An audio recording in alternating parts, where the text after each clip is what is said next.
Welcome to the GovComms podcast, bringing you the latest insights and innovations from experts and thought leaders around the globe in government communication. Now, here is your host, David Pembroke. Hello, ladies and gentlemen, and welcome to GovComms, the podcast that examines the practice of content communication in government and the public sector. My name's David Pembroke. Thank you for joining me. Today, my guest is Dr. Janine Mohamed, who is a proud Narungga Ghana woman from Point Pearce in South Australia, who has dedicated her career to the Indigenous health sector through roles in nursing, management, workforce and health policy in the Aboriginal and Torres Strait Islander health sector for over 20 years. Throughout her career, she has chosen roles which have continuously demonstrated her deep commitment to developing the Indigenous health workforce and the Aboriginal community-controlled health sector. From 2001 to 2007, she worked for the Aboriginal Home Care Program with her elders and then the Aboriginal Health Council of South Australia. Following this, she also worked for the National Aboriginal Community Controlled Health Organisation, NACCHO, from 2007 to 2013. Her career goes on, but internationally, Janine has been a delegate at the UN Permanent Forum on Indigenous Issues on 2 occasions. In 2018, Dr. Mohammed was elected chair of the National Health Leadership Forum, representing peak Indigenous health groups, and she has been awarded the Aboriginal and Torres Strait Islander Individual Award at the ACT Health NAIDOC Awards, an Atlantic Fellows for Social Equity Fellowship in 2019, and she has an honorary doctorate from the Edith Cowan University in 2020.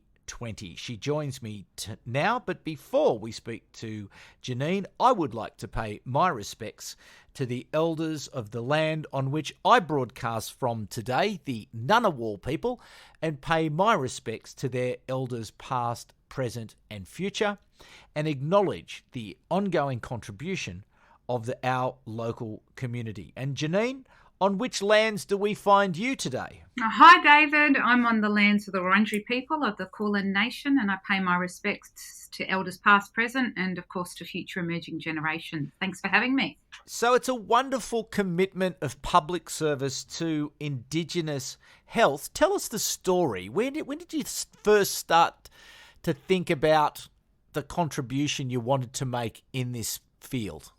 Well, I think it began quite early on in my life, where I had, a family that I lived with that initially was on a mission in South Australia, and then we moved to the township, and we moved there because my nana, who raised me, wasn't well, and so I had an overexposure, if you like, to the health system, and saw the great service that she received in that health system, but also the deplorable service that she received.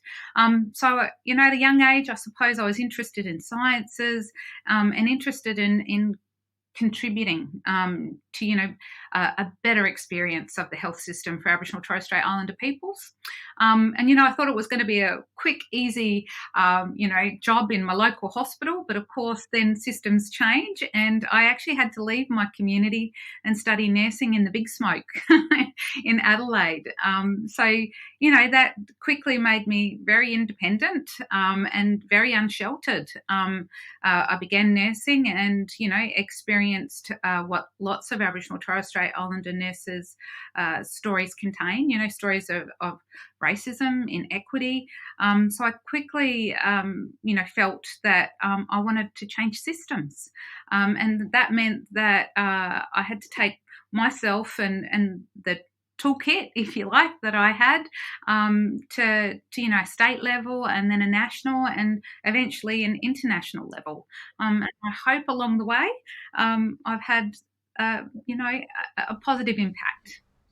Well, I can guarantee you've done that. You've achieved an enormous amount. But before we go into that in a little bit more detail and to understand your your approach to communication, because I'm very interested in that. But if you could perhaps dwell a moment, if I could take you back to those moments of racism when you were coming through the system, what sort of things happened and how did it make you feel?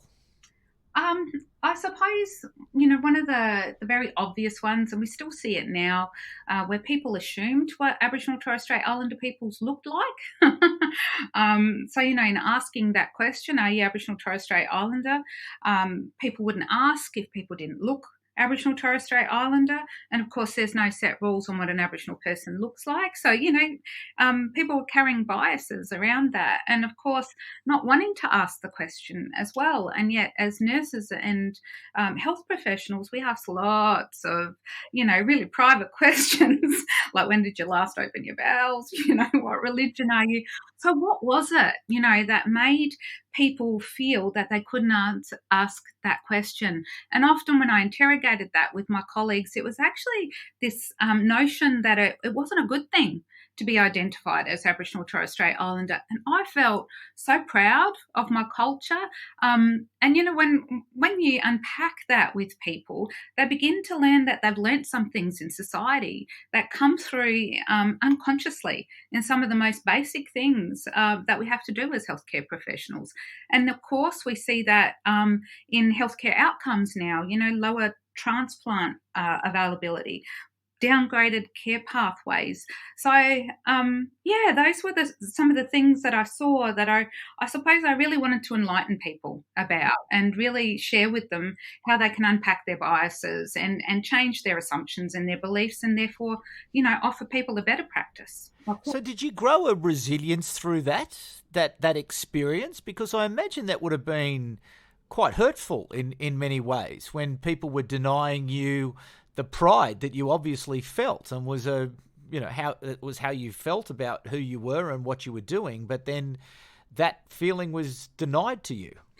I think, in gathering resilience, what I had to do, and I think what a lot of Aboriginal Torres Strait Islander peoples feel, is the ability to be able to have the conversation in a safe way with someone, and also to be able to find the language around this stuff, right? So even for most of us in Australia, what is the definition of racism? How do we identify it? How do we talk about it? So back then, racism wasn't even discussed. It was discrimination, or they didn't really mean that. So what I found was I had to find a resilience against it. I had to have time out from it as well, because doing this work, there's lots of microaggressions we feel every day as Aboriginal Torres Strait Islander peoples. And so sometimes I just had to step away from the work because the work itself, can affect your health. So the biggest resilience I had, and I do a lot of talking now about the cultural determinants of health, was being strong in my identity, because it's quite easy to, and this is just my story. I'm not making every Aboriginal person's story, but it was my strength was in my identity and going back to country and reaffirming, who I am in that, and also to find allies in this work. So some great non-Indigenous people walk alongside me. I'm sure other people listening to this will understand when I say professions talk to other professions. So doctors talk to doctors, nurses talk to nurses. So when it's an Aboriginal person talking about this all the time, you can see the self-investment. But when non-Indigenous people talk to other non-Indigenous people about this work, it's very powerful because they've got no interest in it other than an equitable society. And they can also talk about their own journey in this space and how other people can move from where they are currently to where they hope to be. So that's kind of been, my formula, the cultural determinants, finding good allies and having time out and finding the language around racism. Yeah. And are things improving? Look, I think, there's casual racism still out there, and people, as a society, I think before it improves, we actually have to have some hard discussions. So, and I think we're beginning to have those hard conversations in Australia. We're being forced to by the rest of the world, i.e. issues like Black Lives Matter. And so, when you open wounds, some trauma is going to come from that. But there's healing in truth telling. And so I think we're in a time where we're having those hard conversations. So I can't say that they're improving, but we're along the journey to where we need to get to.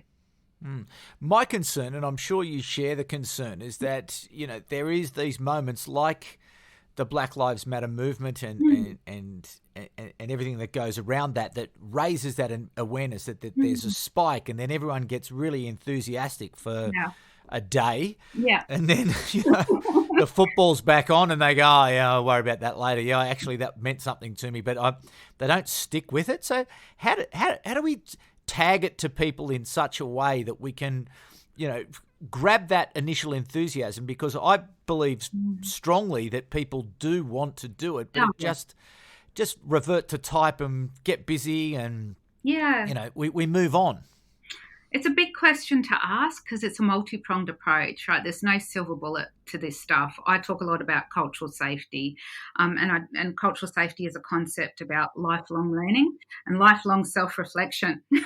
It's continuous quality improvement, right? So one piece of work that I did, and I think it's about everyone making an individual contribution, but it's actually about systems change, and it's about planned systems change that we can measure, and so for me, I did some work in embedding this concept called cultural safety into the nursing and midwifery codes of conduct, and into the course content of nurses and midwives. So for me, it was about, there are so many people out there with good intentions, but we need a system that supports that.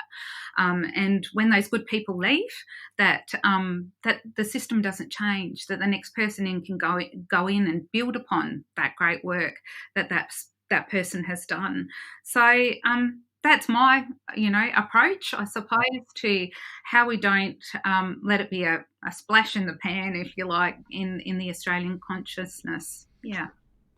So listen, you have, as I outlined in the introduction, quite a remarkable and distinguished career, both here in Australia and overseas. And communication is obviously a key part of any successful leader.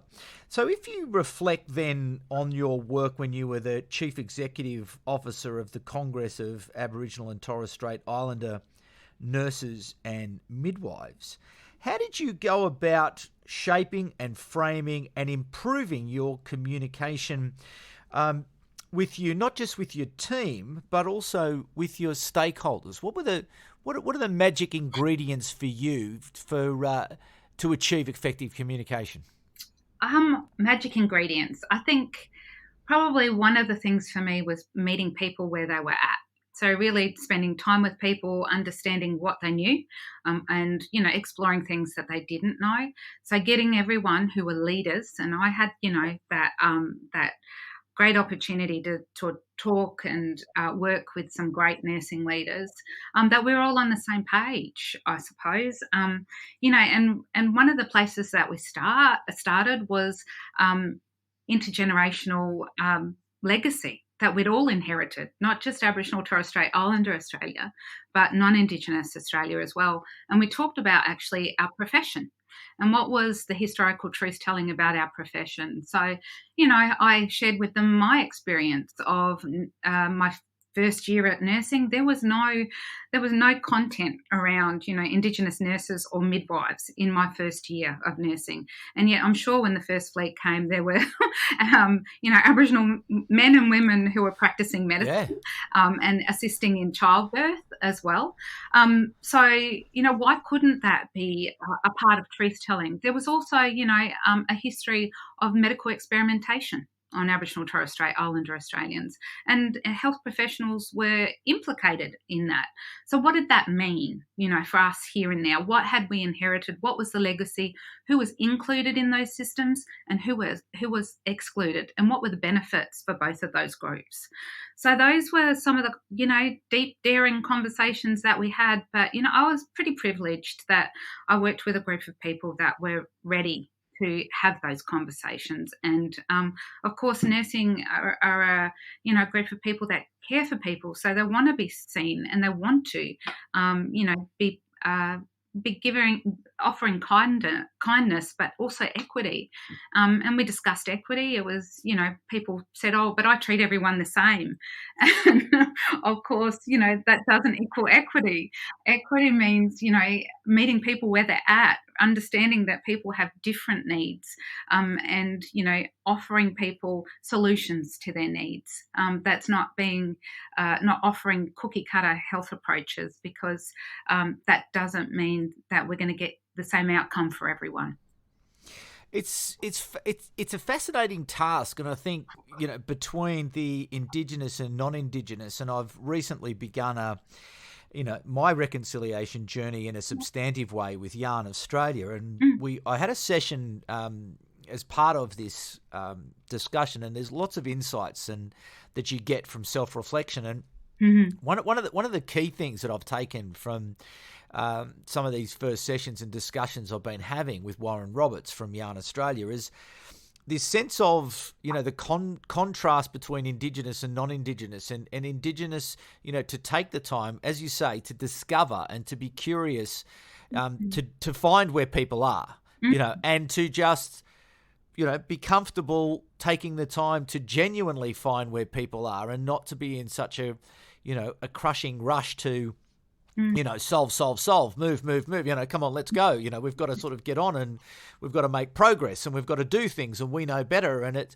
how did you manage that timing sense, and how were you able to slow people down long enough to be able to open up through these conversations, which is, as you quite articulately put it, to really get people comfortable in being able to share and to be curious, and to be then ultimately clear, and then to be able to move forward as a team? I suppose it was, it's another comms kind of question, was to listen to people's narrative, to their story, and find commonality. So nurses were very. We are as a group of professionals into exactly what you just said, David, reflection. It really is about being critically reflective of self and self-improvement. So, the notion of them knowing themselves, what their biases were, both conscious and unconscious, was something that I could use, that I could work with, and that, was common ground for us.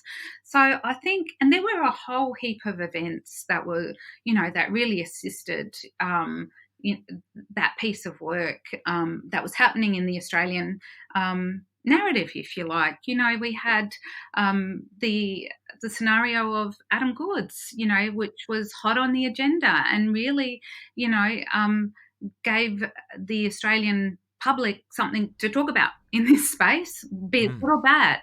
At least people were talking about it.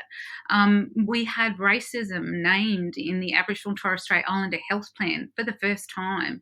So there was this impetus that we could actually go where no one had gone before in the professions. And, the fact that we agreed we wanted to be brave and step out into this, to the point when we got backlash in the media, and I thought to myself, brace yourself, Janine, because you're going to have to stand and be accountable to some of the bold statements that were being made in the media. And I actually didn't have to say too much at all, because we were all on the same page. We all signed up, and many of my non-Indigenous nursing colleagues were the ones to stand at the front.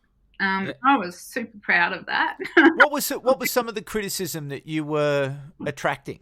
So in a part of the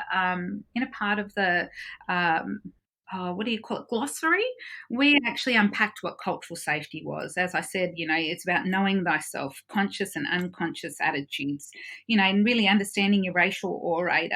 And we also talked about privilege, both, unearned privilege. And so that was some of the criticism that we named privilege in, and that, they took the narrative of privilege and said that nurses actually now, when addressing Aboriginal Torres Strait Islander clients, had to acknowledge their privilege. And of course, that wasn't what we were saying at all. And so something that we were trying to make culturally safe practices a part of nursing healthcare delivery actually had the opposite effect, where, nurses were doing something that was unsafe because this narrative had been turned around. So we had a fair bit of learning, out of that, the unintended consequences of where media could pick up on one little word and use that against the good work we were trying to achieve. Yeah. Right. So listen, things in this. Yeah. No. It is. It's complex and it's difficult, and I think that humility that you have is that is obvious. That like you learn, don't you? Along the way, it's like, oh, okay, all right, won't do that again. I think that's an essential ingredient, that you're prepared to learn from mistakes. We won't always get this stuff right, but it's the ability to be able to accept that you won't always get it right and to learn from that. And we do that in most things in life, right? Yeah. Now, listen, you've moved on to another role. You're now the CEO of the Lowitja Institute. Just exactly what is that for the audience? Just explain what the mission of the Lowitja Institute is. Well, I suppose, to be really simplified, if you know about the NHMRC, which they commission research out, Lowitja, which is the National Health and Medical Research Council for the audience out there. Yeah. So we're like the Indigenous, organisation of that. But very different in that we're Aboriginal community controlled organisation. So, we create an Indigenous presence in the research space, which is critical. And, in the past, we've largely been locked out or othered in the non-Indigenous research space. So, and I've already othered, I love that. The verb to be othered. Yeah. So I've already talked about some of it, David. We've had medical experimentation and many other harms in the name of research done to us. So our priorities at the Lowitcher Institute is to do research that's Aboriginal Torres Strait Islander people want done. It's usually research that's therefore Indigenous-led by Aboriginal Torres Strait Islander health researchers. So therefore we want to grow and strengthen the Aboriginal Torres Strait Islander health research workforce. And we do this thing called knowledge translation, so that our research outcomes lead to policy that positively affects the lives of Aboriginal Torres Strait Islander peoples. And we're really interested in measuring the impact of our research as well.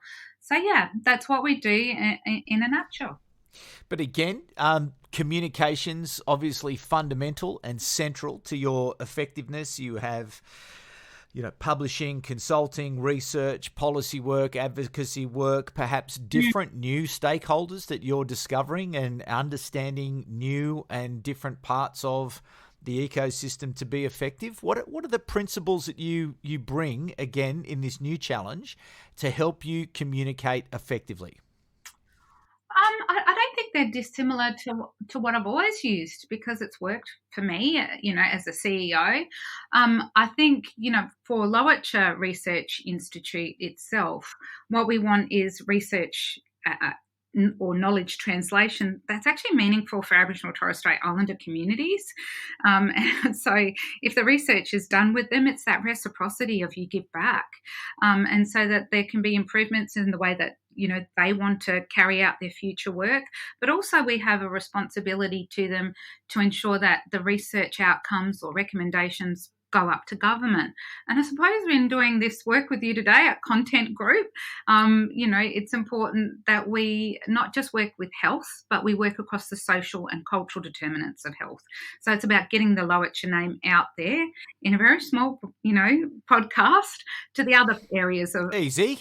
It's good. We've got a reasonably good audience. I'm only teasing you. So yeah, it's strength based. So I think that's another important part of our research is it's changing the narrative that Aboriginal Torres Strait Islander ways of knowing, being, and doing have a lot to offer. Not just Aboriginal Torres Strait Islander peoples, but the rest of Australia as well. Yeah, totally agree. Now, in terms of just deciding what it is that you're doing in the Lowitcher strategic plan, because I imagine that there are so many areas that you could, research and make progress in, because it is a challenge and there is, it's an identified challenge, and we know that Aboriginal and Torres Strait Islander people do not enjoy the same levels of life expectancy and health as non-Indigenous people. So what have you identified as your sort of North Star strategic objectives, and how do you make those choices? How do you make the decisions? So our North Star, well, we've obviously got a vision, a purpose. And look, there is some of the decisions that it goes without saying we don't get a choice in, which is, what we get funded for. We're pretty lucky in that what we get funded for does essentially line up with our constitution. I think our North Star up until a couple of months ago was to become an Aboriginal community-controlled organisation, because for the 23 years prior to this, we haven't been able to do that. So now, leading on from that, I think that we become such a fabric of the research fraternity, if you like, that we will never be defunded, so we don't have to worry, every funding cycle about being refunded again. I think that would be the point at which we can then turn our attention to do more of the work that we want to do instead of chasing the financial dollar. But for us, how we kind of choose what we do from strategic plan to strategic plan is led by our governance structure, which is an all Aboriginal Torres Strait Islander board.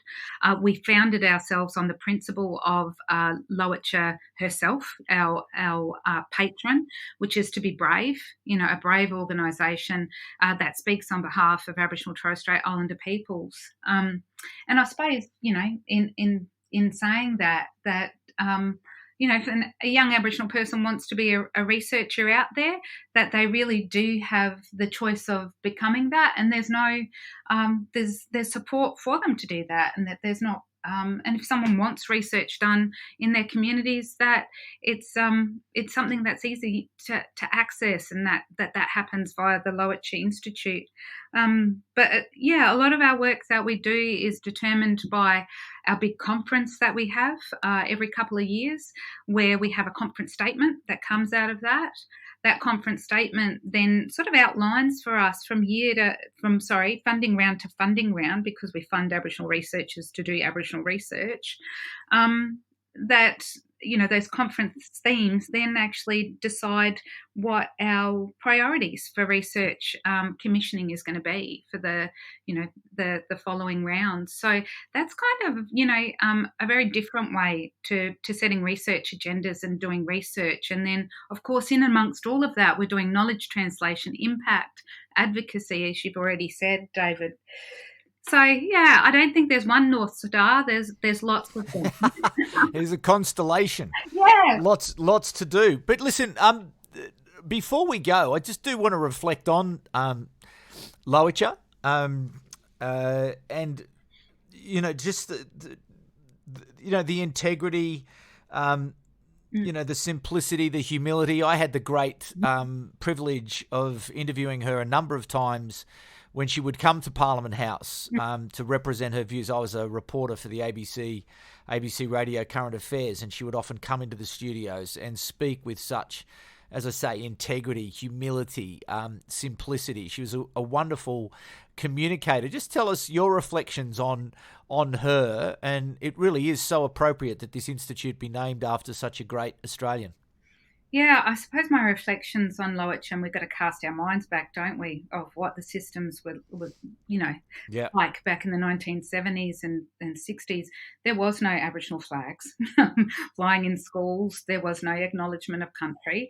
And here was this intentional legacy-building woman who came along with this presence. And I suppose I remember her being an Indigenous nurse in a leadership role and a woman before her time. And she gave us, well, for me anyway, she gave you that sense that you could reach these heights. She was, for me, the ceiling breaker. And she walked where a lot of Aboriginal women weren't allowed to before. And I'm sure I can be as bold to say that she would have faced sexism and racism, but that didn't limit what she did. And I'm sure that, reflecting again on the demise of ATSIC would have been a stressful and distressing time for her. But she did that with such integrity and such a sense of grace. And I think, Aboriginal, non-Aboriginal women can, really turn to her as an absolute role model of her time. Yeah, indeed. Here. No, wonderful, wonderful lady. Well, Janine, Dr. Janine Mohammed, thank you so much for spending some time with us today to give us your insights, not only into the challenge that you're facing, but the way you're going about it. You've got a big job, and I hope that you are successful, and I wish you every success. And I'm sure, and I hope that the Australian community can rally around the work of the Lowitja Institute and support you and to help you to achieve, that constellation of North Stars that you are going to be working towards over the next, weeks, years and months ahead. Yeah, thank you, David. Thanks for having me. And just in response to that, I think what I want to leave people with is that there's a lot to be told in Australia's history. There's some terrible, truths that we have to talk about, but I think there's much to celebrate as well. And I hope that, we continue to build on that celebrating. Thank you.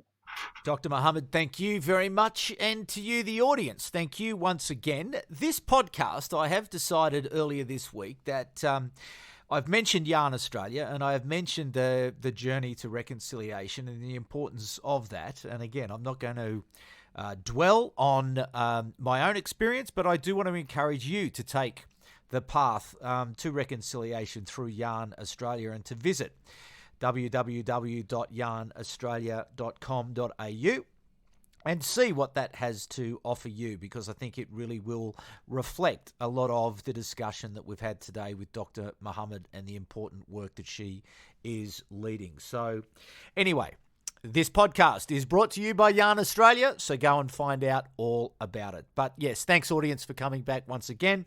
Thanks to Dr. Mohammed for being so articulate in her explanations today and inspiring in the work that she does. But for the moment, this week, this podcast is over, but we will be back at the same time next week. But for the moment, it's bye for now. You've been listening to the GovComms podcast. If you enjoyed this episode, be sure to rate and subscribe to stay up to date with our latest episodes.